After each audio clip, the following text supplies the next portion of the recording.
Guys, good morning, welcome back to my channel. 4টে বাজে, স্নান করে নিয়েছি, এখন রেডি হয়ে চলে যাব মঙ্গল আরতি দেখতে। তো স্নান করেই একবারই বেরোচ্ছি, দেখে আর কালকে আমাদের গোশালায় যাওয়া হয়নি, সেখানেও যাব। কতটা কি হয়, গোশালাটা তো যেতেই হবে। রেডি হয়ে চটপট যাই, কারণ 4:30 মঙ্গল আরতি শুরু হয়ে যাবে।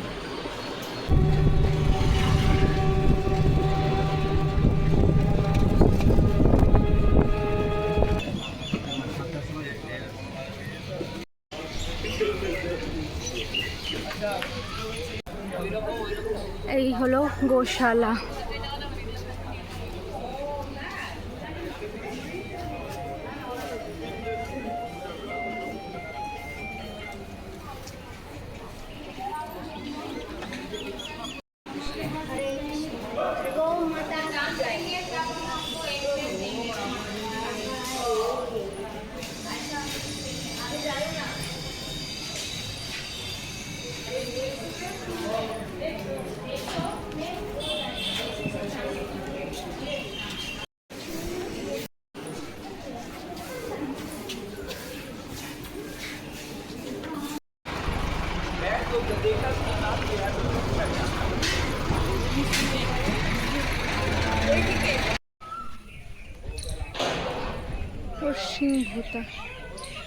সেই রাগ, পা দিয়ে মাটি করছে। খুব গরম, খুব গরম। হ্যাঁ হ্যাঁ, গোশালার এখানে তোমরা সবাই জানো যে এখানকার দুধের খুব ভালো ক্ষীর, তারপর ঘি, দই, অনেক ধরনের মিষ্টি সব কিছুই পাওয়া যায়। আর আমরা এখান থেকে ঘি, গজা আরও কিছু নিয়েছি। মিষ্টি আর সকাল সকাল আমরা খাইনি, শুধু ক্ষীর আর দই খেয়েছিলাম।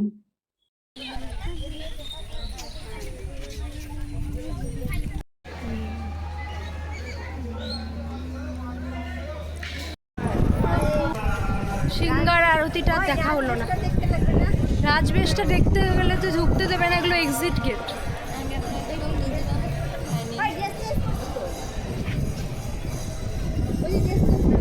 করবে তো, রাজবেশ পড়াবে বলছে, বললো না 7টার সময় রাজবেশ পড়াবে।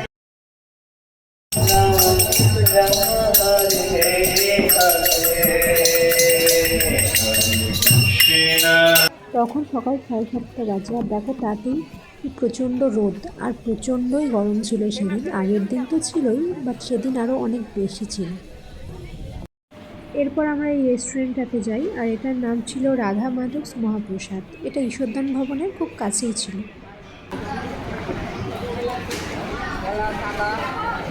এখন ওরা চা খাচ্ছে, আমরা খাবো না চা।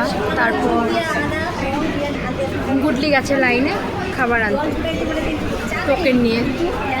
ব্রেকফাস্টটা এখানেই করবে। তো আমরা ফার্স্টে মায়েদের জন্য হার্বাল টি আর পনির রোল অর্ডার করি, ওরা খুব ভালোই খেয়েছে সেটা। আর বাবাদের জন্য ইডলি, ওটাও ভালো ছিল। কিন্তু আমরা পাকা মেরে ভেজ রোল অর্ডার করি, আর সাথে পাস্তা ছিল, কিন্তু ভেজ রোলের স্টাফিংটা একদমই ভালো ছিল না, তাই আমরা আবার ইডলি নিয়েছি। খুব গরম।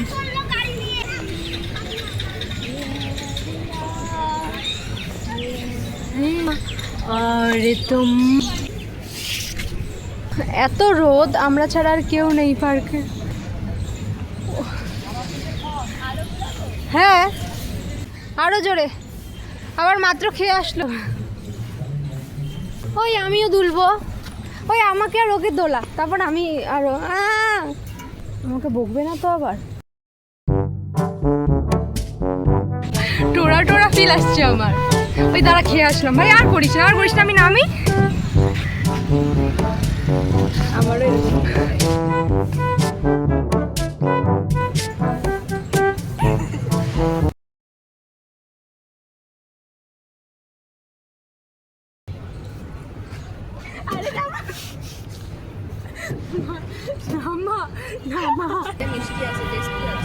রোগ টরক দেয় না কিছু, না গরম। আমাদের এখানে এরকম দিলে মোটাও নিত না। এখানে সব কিছু প্রাইসটা না একটু বেশি। আমাদের ওখানে ডাব 50 হলে পাওয়া যায়, এখানে 80 টাকা করে চাইছে। কেউ কেউ আবার ছোট্ট ডাবগুলো 70 টাকা। ওটা হয়তো কোচবিহারে 40 টাকায় দিয়ে দেবে। রুমে যাবো, রুমে গিয়ে এরপর আমরা রুমে গিয়ে রেডি হয়ে নিই নবদ্বীপে যাওয়ার জন্য।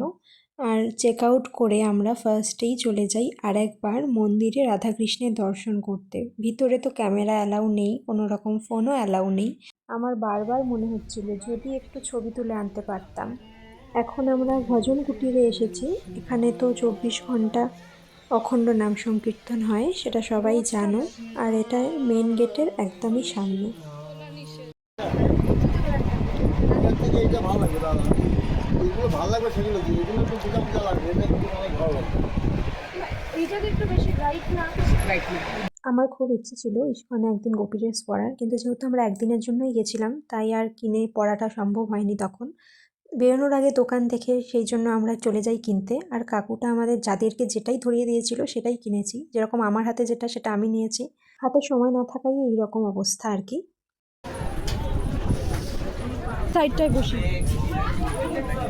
আয় কথা বলছি।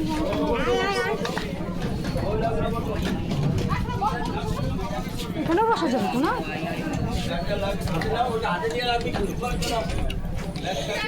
আমরা আজকেও কোইন্সিডেন্টালি সেম ড্রেস। অঙ্কের ছেন না ভালো হতো না, পড়েছে রে। আমাকে খুব বাজে পড়িয়েছে মনে হচ্ছে। বড় করে দিতে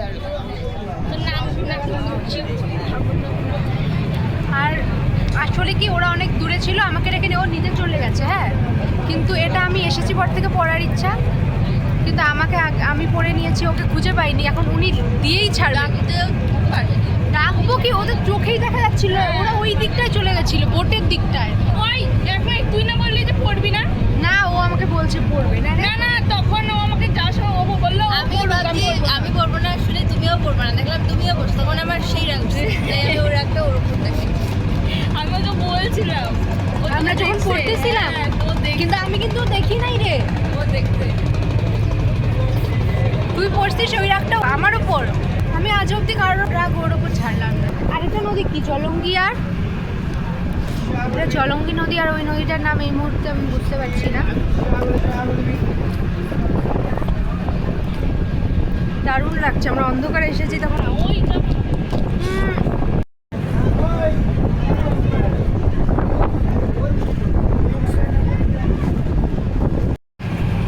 আমরা পৌঁছে গেলাম নবদ্বীপ ঘাটে।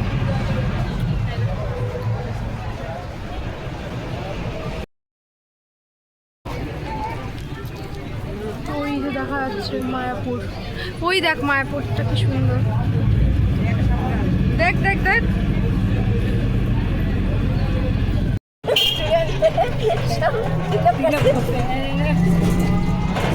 এখন আমরা নবদ্বীপের যে সব মন্দিরগুলো আছে ওগুলো দর্শন করতে যাচ্ছি। ও এখন খুশি, ও এখন খুশি। বাজি মেয়ে এখন তো হাস, এখন তো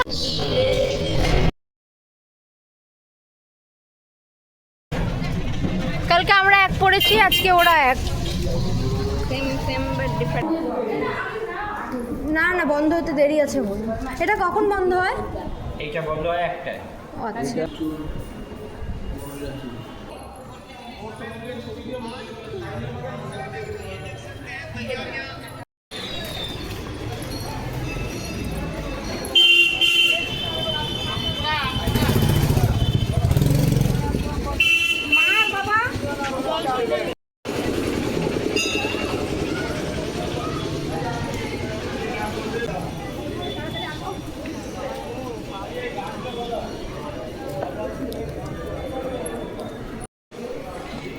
সাড়ে 11টায় ভোগ হয়ে যায়, এখন 11:45 বাজে। সব বন্ধ করে দিয়েছে।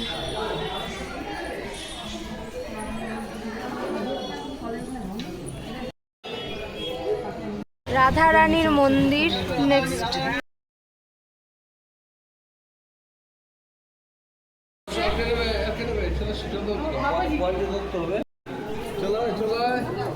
এখানে টিকিট কেটে যেতে হবে গুপ্ত বৃন্দাবন।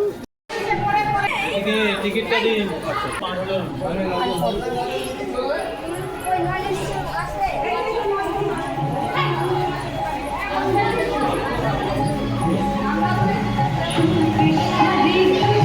আর এখন আমরা ঢুকে গেছি গুপ্ত বৃন্দাবনের ভিতরে। আর এখানে অনেক গান চলছিল, সেই জন্য আমি মেইন অডিওটা মিউট করে দিয়েছি। আর বৃন্দাবন মানেই তো শ্রীকৃষ্ণ রাধারানীর নানান লীলা, তো এখানে সেগুলোরই কিছু অংশ ছিল।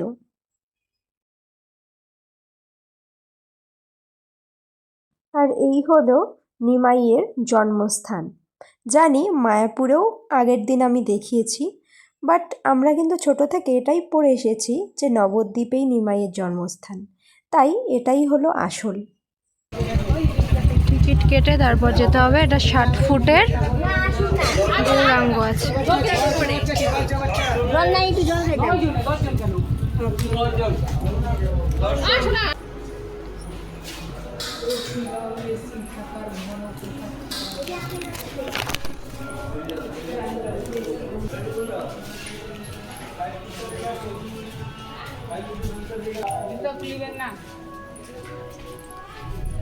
দিক দিয়ে যাচ্ছি।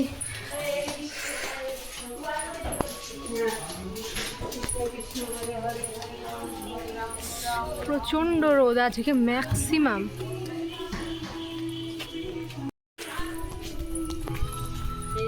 লাইফে কখনো এতটা গরম ফিল করিনি আমি।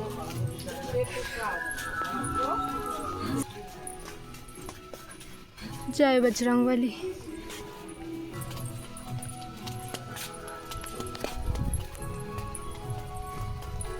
আজকে আর পারছি না, জাস্ট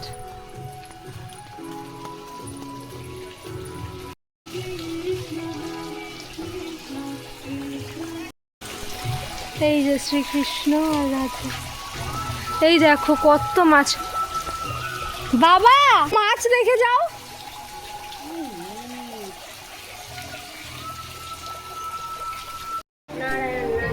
সুন্দর দেখ মুখটা।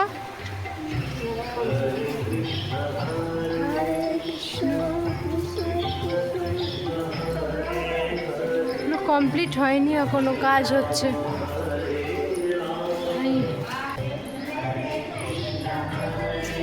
দেখলি পঞ্চদত্ত, এখানেও নরসিংহ,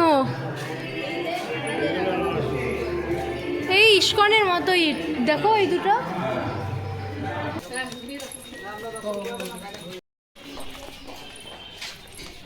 মন্দির আশেপাশে থাকলে দেওয়া।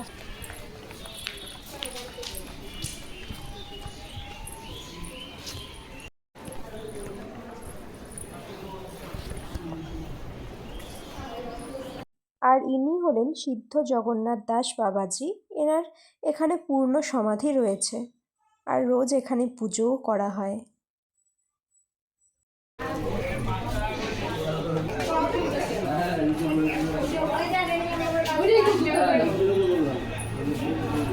এটি হলো ধামেশ্বর মহাপ্রভুর মন্দির। এখান থেকেই নিমাই সন্ন্যাস যাত্রা করেছিলেন, আর তখন তার স্ত্রীর বয়স ছিল মাত্র 16 বছর।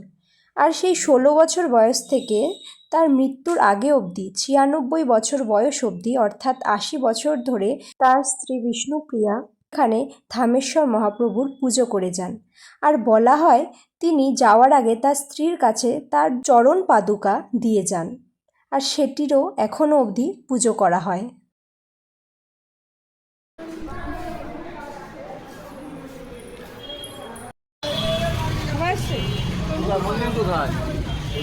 মন্দির ওইদিকে।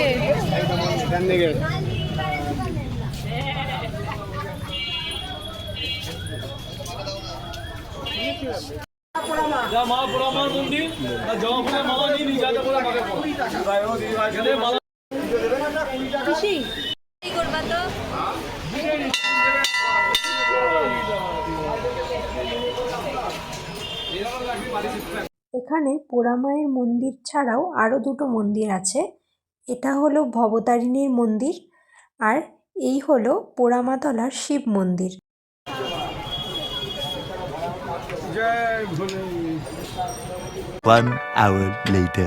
ঘুরতে ঘুরতে তো দুপুর হয়ে যায়, আর আমরা একটা হোটেলে যাই খাওয়ার জন্য।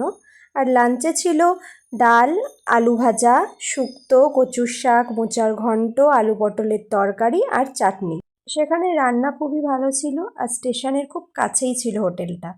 মাসি আর গুডলির টিকিটটা শেষ পর্যন্ত আর কনফার্ম হয়নি বলে ওদেরকে বাসে তুলে দিই লাঞ্চের পর। আমাদের ট্রেন এখনও দেরি আছে 3 ঘন্টা। আমরা স্টেশনে বসে আছি আর আইসক্রিম খেয়ে যাচ্ছি, এইসব করে যাচ্ছি। এখানে কোনো ওয়েটিং রুমও নেই। এখানে এসে থেকে যা পরিমাণে আইসক্রিম কোল্ড ড্রিঙ্কস খাচ্ছি, থেকে প্রবলেম যেটা আমাদের রিটার্ন টিকিটটা আর এসি আছে, কনফার্ম হয়নি। ও আর আমি একসাথে শুয়ে যাবো, আর কিছু করার নেই। আসার সময় ফাঁকায় ফাঁকা একা একা শুয়ে আসলাম, সেটা আর হচ্ছে না। কি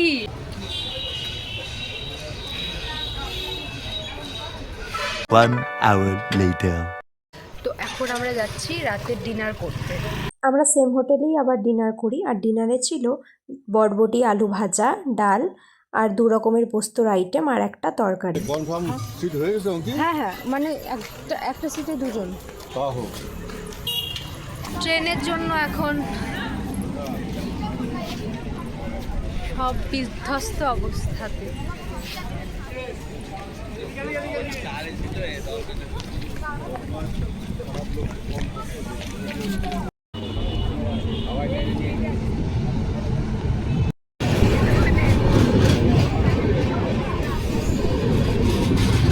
The next morning. স্ট্যাচু হয়ে আছিস কেন?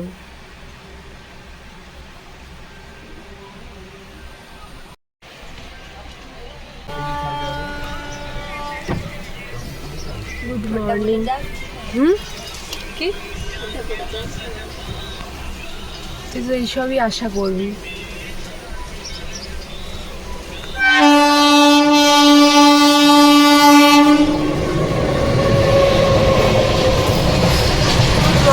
মর্নিং। এখন আমরা ঘুম থেকে উঠলাম, আর 2 ঘন্টা প্রায় বাকি আমাদের নামতে।